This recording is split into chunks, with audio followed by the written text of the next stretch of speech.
امریکی سینیٹرز برنی سینڈرز نے ایران کے خلاف جنگ فوری روکنے کا مطالبہ کر دیا۔ نو کنگ مظاہرے سے خطاب میں برنی سینڈرز نے ایران جنگ کو بین الاقوامی قوانین کی خلاف ورزی قرار دیتے ہوئے کہا ہے کہ ویتنام اور عراق کی طرح ایران جنگ پر بھی جھوٹ بولا جا رہا ہے۔ ایران میں اب تک 2000 شہری مارے جا چکے ہیں جبکہ ہزاروں زخمی ہیں، سینکڑوں اسکول تباہ کیے جا چکے ہیں۔ ایران کے خلاف جنگ اسرائیلی وزیر اعظم نے شروع کی۔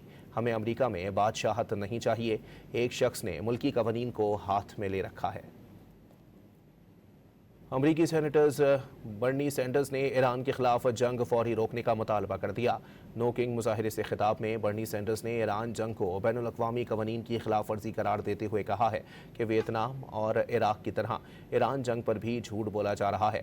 ایران میں اب تک 2000 شہری مارے جا چکے ہیں جبکہ ہزاروں زخمی ہیں، سینکڑوں اسکول تباہ کیے جا چکے ہیں۔ ایران کے خلاف جنگ اسرائیلی وزیر اعظم نے شروع کی۔ ہمیں امریکہ میں بادشاہت نہیں چاہیے، ایک شخص نے ملکی قوانین کو ہاتھ میں لے رکھا ہے۔